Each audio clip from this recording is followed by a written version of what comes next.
Well, hello everyone and welcome to Yorkshire Gamer's monthly Wargames update, and we are in May 2025, and most of the stuff I've done this month is buildings, but as always the first unit that we're going to look at is this one here, and it is the Young Guard.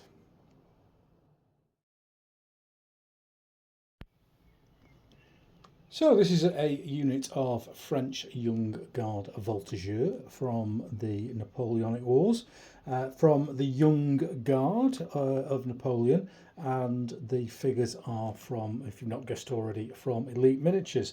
And this is the third Young Guard battalion that I've finished off. 4 in the brigade, plus some artillery, which I've already done. You've probably seen if you watch these regular. So the vital statistics are, as always, 60 by 60 base, 8 figures per base, and let's get the focusing work. There we go, 8 figures per base. So nice and tightly packed, as I say on the podcast, and I think this is how Napoleonic units should look. Really nicely shoulder to shoulder, marching along. That slight stagger that I've mentioned before that I put in the figures just to give a fuller look. Then with the Elite Miniatures figures, if you buy a battalion command pack, then a battalion pack, you will get a commander in with it on horseback, which you can see here.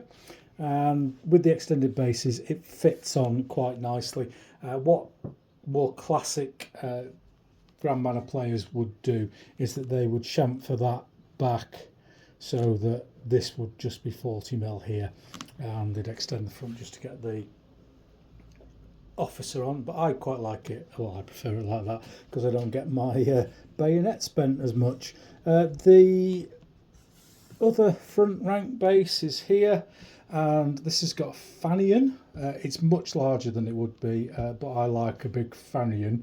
As I said on Facebook, I didn't get as many laughs as I thought it would do, to be fair.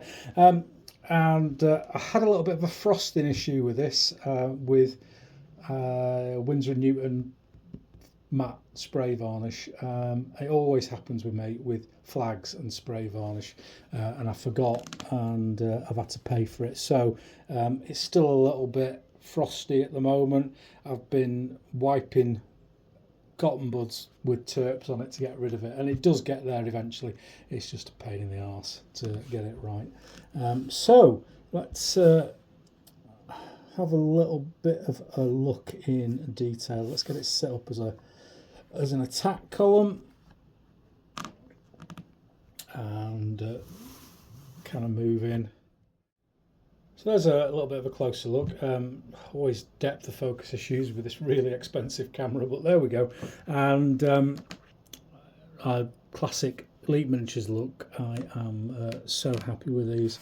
They are the absolute business. Let's get a bit of focus going on as we twist and turn. And you see the drummer's quite tight in there, but I really do like that look.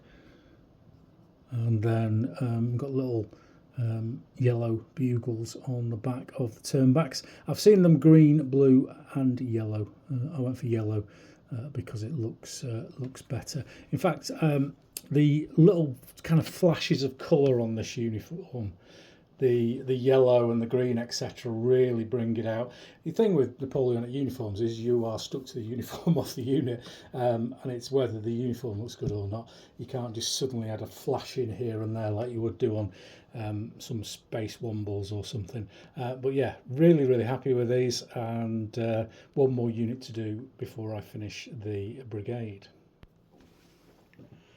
And then finally this month in the completed, we've got this, and this is another one of those little 6-figure Italian Wars gendarme stroke condottiere units.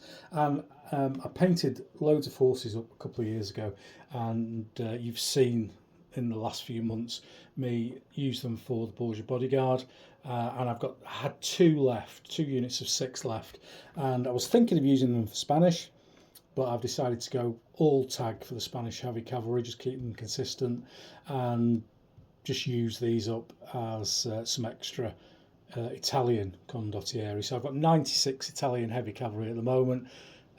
This is 102, the other will take it to 108, and I just literally dived in my huge extensive collection of unused Italian Wars flags, and I found these Florentine flags that I wasn't going to use for anything else, so I decided to do a Florentine unit, and very basic colours: red, white, dark leather, bit of silver, bit of gold. So very straightforward paint job, but I think they're really striking and have really come out very nice. And the rear of the unit is there, particularly. We don't show the rear very often, do we? But they are extremely nice. So we'll move on and look at some buildings that I've painted, and then we are done for the month on new stuff. So here we go with the buildings I've got done this month, and a little bit weird in that this is kind of a flip round in that I've built and painted these in a month. So you will see these as MDF kits in the how much section, and you're seeing them beforehand, painted, done and ready. And I put the Germantown American War of Independence game on at the Partisan show, and I just fancied sprucing up the buildings that I had, and found Charlie Foxtrot models, found the New World models that he does, 28mm obviously, and spent this £201 worth, I think it is here. So got them, built them, painted them all in a month. Which is pretty amazing because I'm not the best at terrain. But there we go. So I'll drop the camera down a little bit and we'll have a look at the buildings individually. I just thought I would show you them as a whole. So here's the first of the buildings, and this is a worker's cottage, and there are two different versions of these that Charlie Foxtrot sells, and this is one or two, can't remember. Anyway, so MDF all round, and what I've done is I've used a grey primer and then built up with inks, with weathering powders, with washes, and a bit of dry brushing as well, just to get this kind of weathered effect on the building itself. The roof comes as flat sheets of MDF, and then it has these little tiles that you can see on it, which are like a thick card, and they just pop out of a template that you get, and you just stick them on individually. Bit of a chew on, but I think the final result is really nice. And then the end brick chimney, as you can see, that's MDF, and what I've done with that is unfortunately I haven't got any buildings left to do a tutorial. I just cracked through them because I needed to get them done, and then realised I should have done a tutorial, but there we go. If I buy another one, or one comes across my path, then I will do a proper tutorial. But this is red car primer, which is like a browny red, and then I've painted a few bricks a different colour, given it a wash, and then when it's dry I have pushed wood filler into the recesses to give the look of the mortar, and then washed off the excess with hot soapy water to get that look of proper mortar. So that's the first one. Quickly I'll go through these. This is Workers' Cottage number 2, and the only real difference is the fact that the door's on the opposite side of the house. At least I think it is. I might have put it together the wrong way, you know me. But again, this is exactly the same. On this one, what I've been doing throughout the whole process with these is experimenting. So with this one, I've done some different coloured pieces of wood just to give a little bit of an aged feel to it, and use the same weathering washes and powders and stuff. And then you can see I've used a slightly different wood filler on this one. I was experimenting, and this one's a lot brighter. Don't know, whichever one is you prefer. And this is the same as that one, so this is Workers' Cottage number 2. Again, you'll see subtle differences between this and the other ones, just as I try out different weathering techniques, but the overall, they have a similar look. But I'm really happy with these. Went a bit mad on the weathering powder. I think that was the first time I'd ever used weathering powders, so I'll give it a proper splash on to see how it went. And then the final worker's house is this one, and again, same techniques. A bit more streaking on the roof on that one.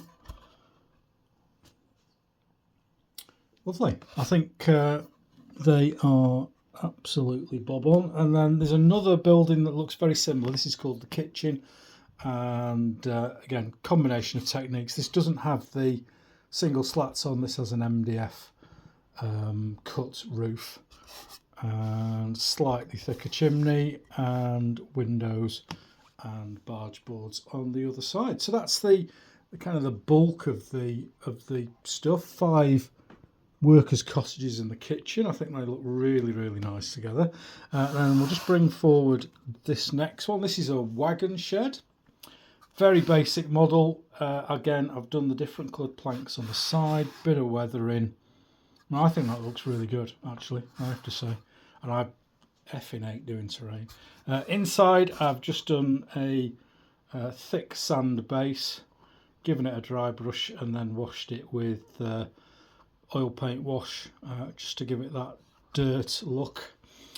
So that's the, and then this one comes with like a, you just sit in there, there's a wagon wheel and a ladder, just to add to a couple of extra things. Then we're moving and we're getting bigger. I might have to push things backwards with this. This is the barn, and this is quite a big building. In fact, what I'll do is I will get, you've just seen these, some 28mm figures next to it. Put them next to the door, so they're the right size, but it's a big old building, this is. And I'll just give it a twirl. So at one end we've got barn doors and like a little work shed on the end. Plain. This was one of the later ones that I did, and I'm kind of more happy with how I'm going with this. It's a little bit more subtle, the different colours on the planks, but I'm not redoing them. I like the front with the white doors, that looks good. And then you've got inside. Inside there are some cattle stalls, etc., but I ain't messing about taking roofs off during a game, so I always build them as, because you can absolutely guarantee going to a show the roof will come off and it'll go in another box and then you'll lose it. And anyway, and then I've done the same method on here that I did with the wagon shed, just coarse sand stuck down with PVA and then painted, dry brushed, washed. Very nice. Then there was a couple of bigger houses. The first one is, I can't remember how this was described, farmer's cottage, was it? I need to move the camera to get it all in, and it's going to slip down. But you've seen the chimney now, so there we go. Got a porch on the front of it, and it's like a big timbered house with like daubing in between that's all been painted white. And I wasn't sure with the paint one on this. Is probably the one I'm least satisfied with, but it looks all right. It does the business. Very, very basic, but it does the business. So let's move on, and I'll probably need to no, actually I'll do the small things. There's 3 small buildings that come or are part of the main house, and do forgive me, I think this one is the dairy or the covered well, one or the other. Very nice, forward, straight, simple building. What I do like about this is that little layer of brick underneath that, again, I've used the same method that I did with the other ones. Just put a bit of masking tape over it while I was doing the basic rattle can spray, and it needs some ridge tiling down there, which I didn't get a chance to do before the Germantown game at Partisan, which probably means I will never get round to doing them, but there we go. This is a covered well. I can't remember. There's 3 really small buildings, and the next one's a covered well, a dairy something else and whatever this is. But you can see they're really, really nice. These are. I really do like the look of these. Slightly weathered white. Again, I never used full white. This is off white, and a little bit of weathering, a little bit of dragging stuff around with a cotton bud, and it looks fairly realistic. And then the final small building is this one, which is the covered well, and again, same look, needs ridge tiles, but I think that's a great looking bit of kit, that. So that just leaves us with the big one. So here we have the final building in the 1, 2, 3, 4, 5, 6, 7, 8, 9, 10, 11, 12 buildings that I did in a month. This is the Pièce de la Résistance. This one, really, really nice, huge plantation style house. I needed a building for a property called Chew House on the Germantown battlefield, and though not exact, it's a pretty good match. And it's got the 28mm figures there just for reference for you. I'll move those now so you know how big it is. It's got a lovely little get a bit of light in there if I can. It's got a lovely porch on the front, Roman style columns, which did come in the kit but I lost, so I had to shoot down to Wickes and get some dowling to do those. It's got the brick layer at the bottom with some air vents, and then each of the windows has got shutters on, which I've sprayed up separately and then glued on. You can probably see in here on the plank boarding I did quite a lot of subtle shading, which those of you who spoke to me at Partisan will know I was giggling a lot because you can't see it. You can see it there quite clearly, but when it's on the table you haven't got a clue that delicate subtle shading that took me 3 days isn't actually there. This is the rear of the property, and I did the green door to fit in with the window shutters. It's not a Shakin' Stevens reference for those of you who are old enough. It's just a green door.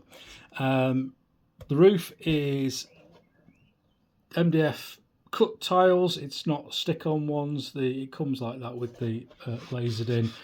2 separate chimneys done in the same technique as we've done before, and then exactly the same on that side. So I think that is, and again I'll just stick the figures there for reference as I'm just chatting with you. I think that's an absolutely fantastic building. 30 odd quid I think it was, but I think it's well worth the money. I've added this batten around the side of it. I looked at some pictures of Chew House, and it has that around it, which the model that you get from Charlie Foxtrot doesn't.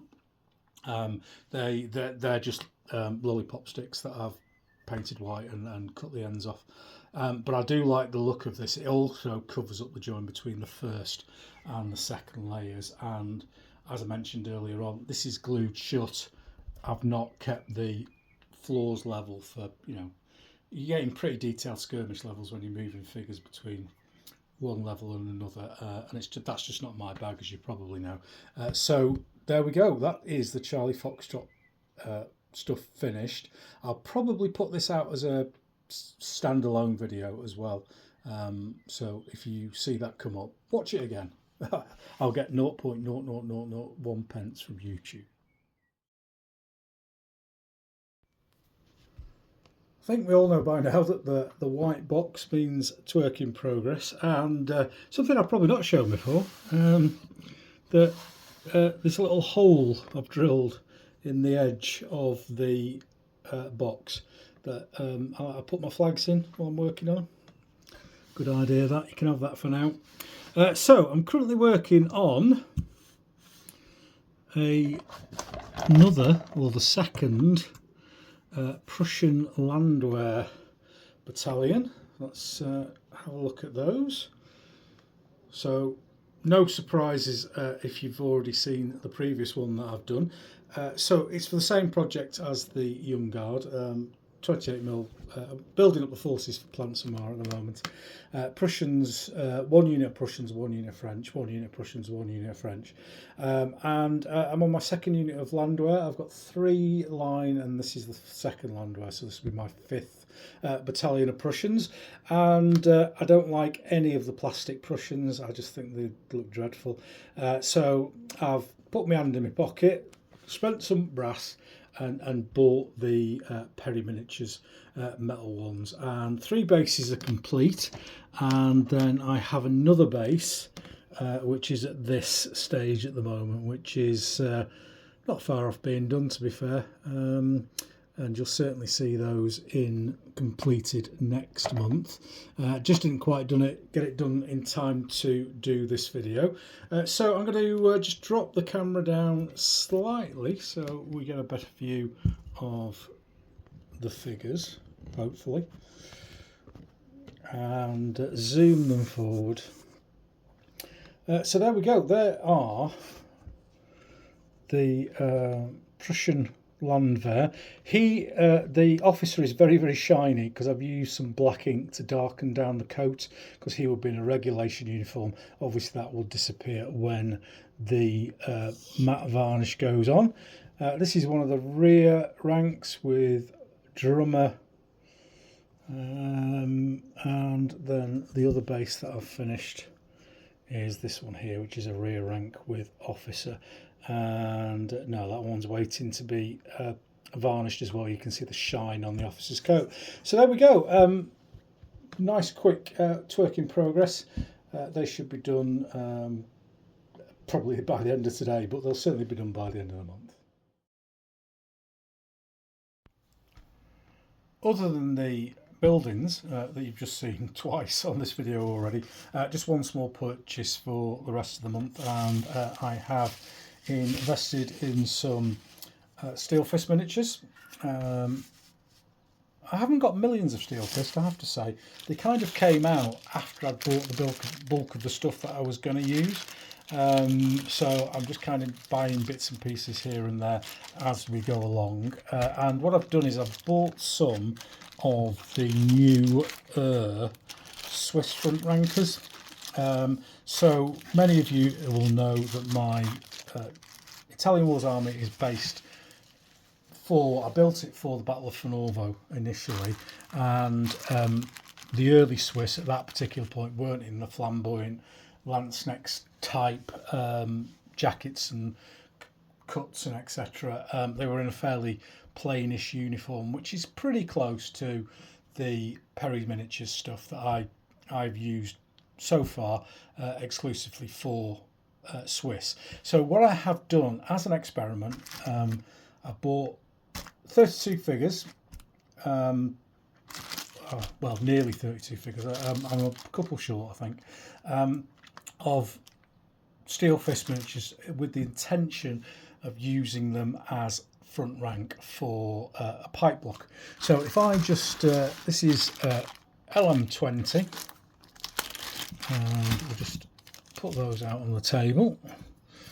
And this pack contains, and we'll zoom in a minute, I always like to take stuff out of the bag while you're watching, and then there's no sneaky cutting of bits of sprue and stuff. So we've got some pole arms, we have got a section of 5 heads, so a little bit of variation there, and then we have got 4 bodies, pretty heavily armoured, torso, bit of lycra pants, again chest plate on that guy,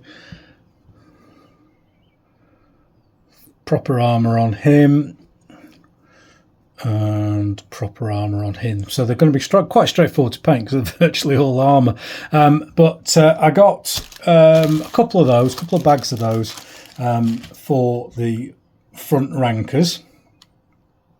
I also bought 2 packs of these LM13, and these are, without trying to sound like a serial killer, these are headless torsos.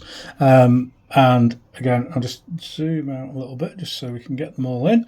And like any Italian Wargamer, I've got a box full of heads from various sources lying around. So these come with no heads, and the advert says that they fit the Perry stuff. So we shall see when I do a proper full review on them. I'm going to do a full review, look through these, and do and show some painted as well. So I also added to that mix a bag of LM22, which is pike upright, and a bag of LM21, which is pike command. So I'll do a proper full review of those in due course when I've painted some up, but that is the front two bases for two more Swiss half blocks, so one full 96. You can tell it's cost a few quid because it's 2,695 grams of stuff. We've got the AWI game at Partisan, and by the time this comes out, we'll have already been and done it. But this is the 1st of May, and this has just arrived, so I'm going to have to film this now for the how much section, because I'm planning to build as much of it as I possibly can for our American War of Independence Battle of Germantown game at Partisan. So I'll just quickly go through everything that I've bought. And number one is a wooden barn, and I mean there's not much to look at in this particular stage. As you know, Charlie Foxtrot models, really good stuff, and you know, they come with these nice little bits like this plastic roof topper, and all the instructions are on the internet, on their website, rather than you know, wasting paper and putting stuff in bags, which is really good. So we've got a wooden barn, and then we've got a New World dairy. These are nice little square buildings that are designed to go around a large house that is coming out of the box in a minute. In fact, it's coming out of the box now. So this is kind of the big house.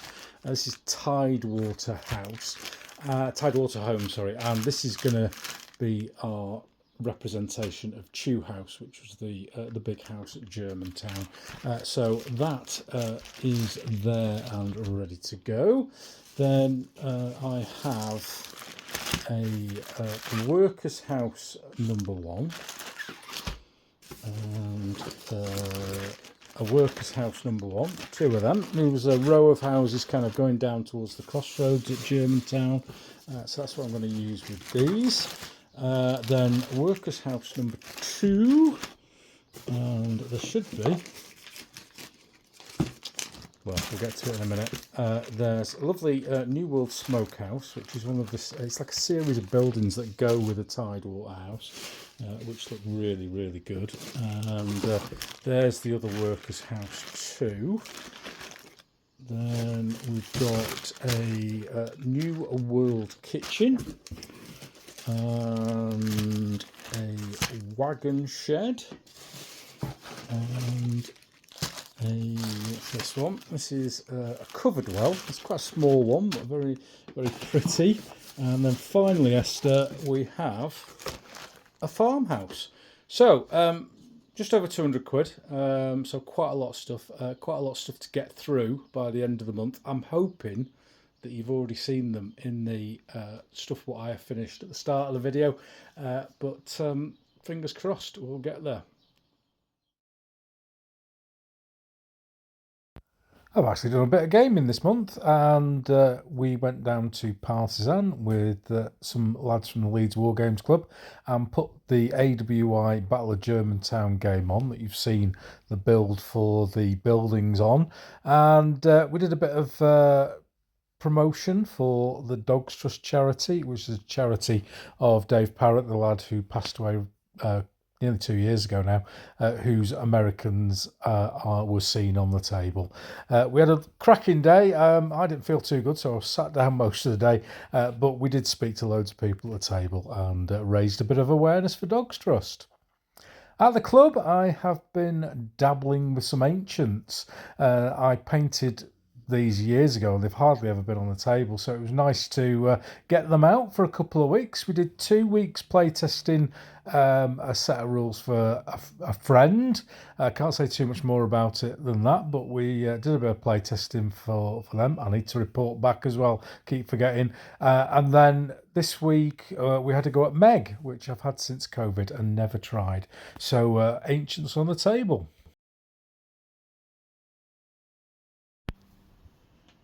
Here we are with my tatty old board that's been with me all the way through all 5 years of doing this.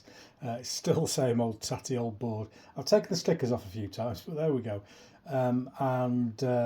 It's quite funny when I look back now at some of the earlier episodes with where we are. But this is a bit of a tongue-in-cheek look at how many people follow Yorkshire Gamer and where they do, and also is an opportunity for me to thank you for following me wherever you do.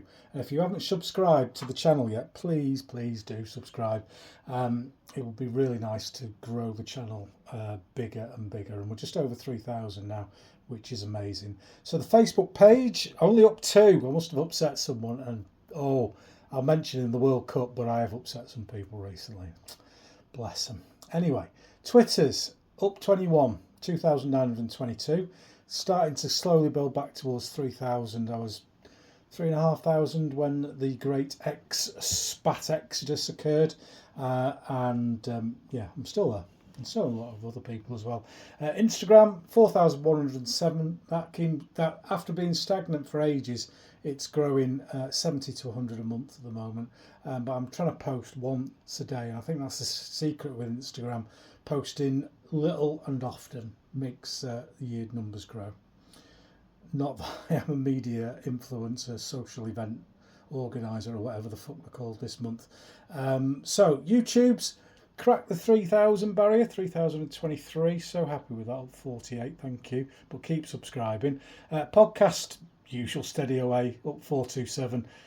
There are another 400 odd on Spotify, plus people following on Apple, and it doesn't all add together, so that's all a bit strange. The Facebook group has gone over 5,000 as well, 5,054, up 73. The World Cup is ongoing at the moment, more about that in a second.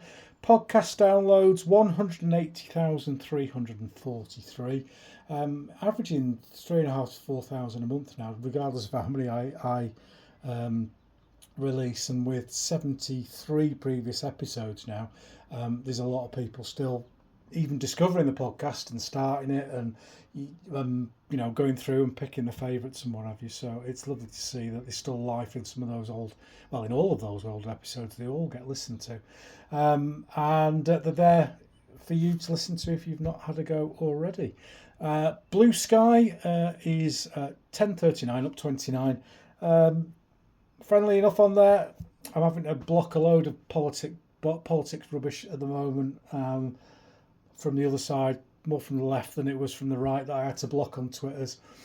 But it's a nice friendly place, and there's a lot of nice people on there as well. So that's the scores on the doors. Let's have a look at what's been going on at Yorkshire Gamer. There have been a couple of podcasts out this month. First one is the one with Ray and Lee from Posties Rejects. We had a right good chat for about 4 hours about wargaming in general, the guys' history in the hobby. And then at the end, we had an hour-long discussion about the Salute show that we went to.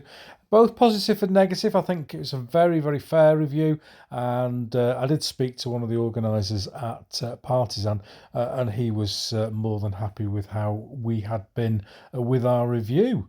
Then the second podcast out this month is another update from Paul Thompson on the raid on the Isle of Wight during August 1943 in World War II, and some big reveals during the show about some work that is going on. Just want to emphasise, this is not about the book that came out 7 or 8 years ago.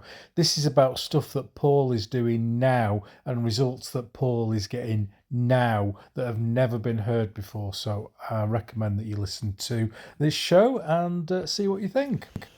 And I'll leave you with the Florentine Condottieri unit that we saw earlier on, just to finish off. Thanks again for listening.